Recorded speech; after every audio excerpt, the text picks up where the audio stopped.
Right up, Pyle. So it's June 2021, and we've got some new bits from John Webster from the Sinclair C5 Owners Forum.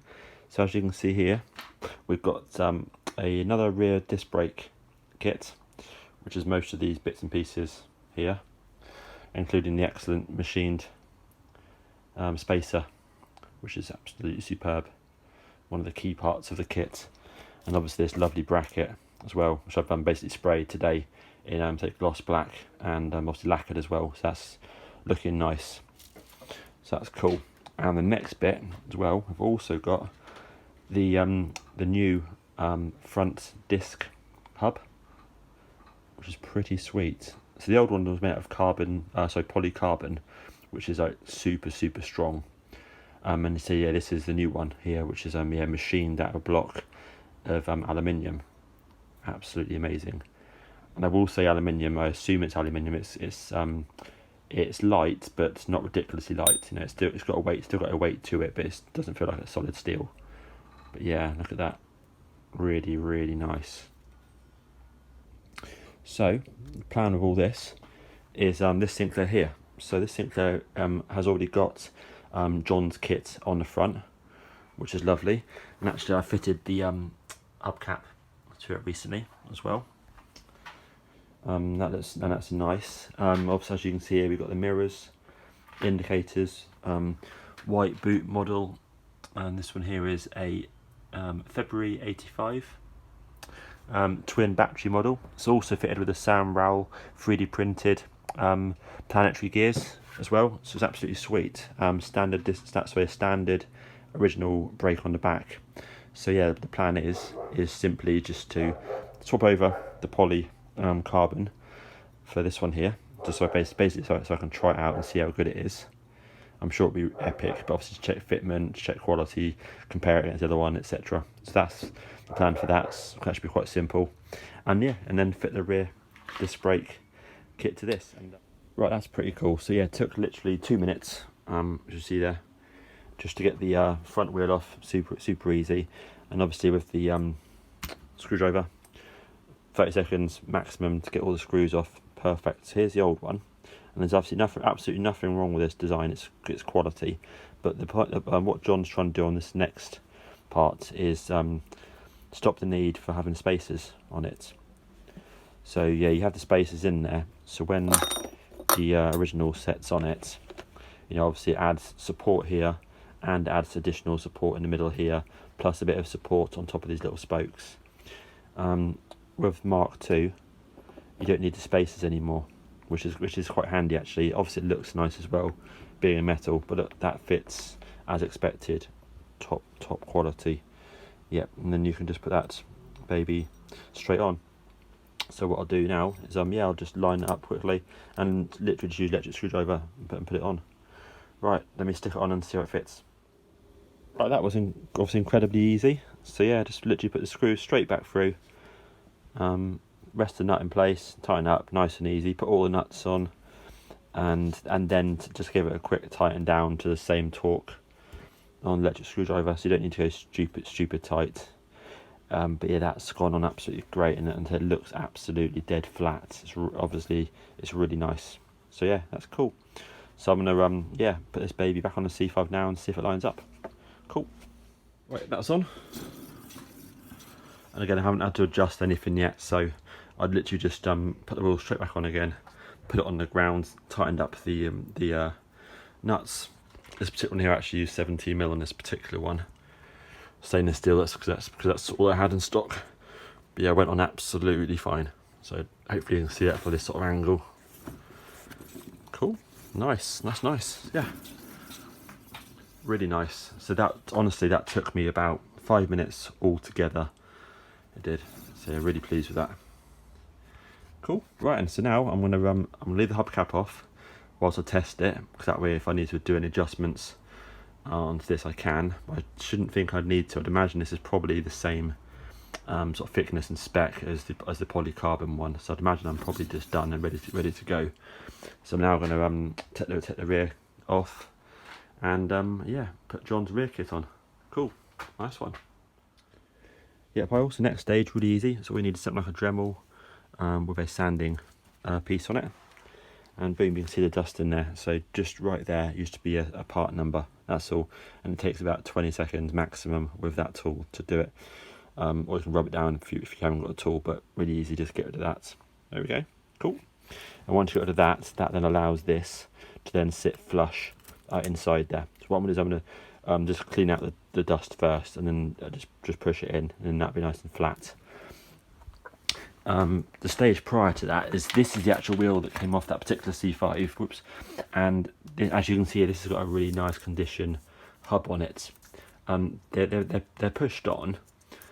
You can take them off, but they are a bitch to get back on again. So what I've decided to do is, if I can, is to use shitty bad wheels. So there's a wheel there that's crap. This wheel here I got years ago and had no hub attached to it for some reason. So I decided to use this one here, and then the next one I do, I'll use that one, and then after that I'll start having to use up whatever the worst wheel is after that. Always just do a quick check, so you get your bearing, and then you just make sure that when you put the bearing in, that it pushes in nice and firm, doesn't wobble around, all that sort of stuff. If it wobbles around, then you know that the plastic part here is just knackered, so really pretty much the wheel is just for trash, just throw it away. That one there pushed in nice and firm, so I know that there's probably no play in that whatsoever.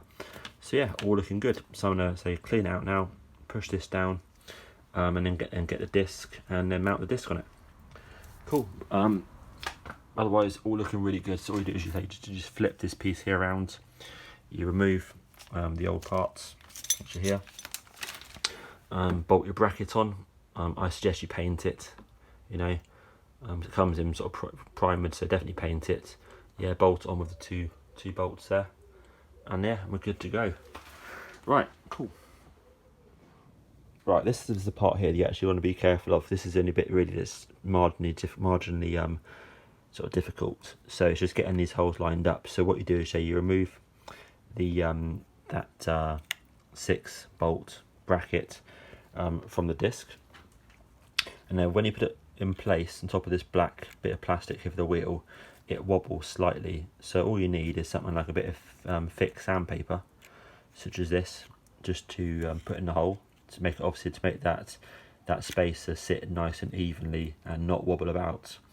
Then get your range of drill bits.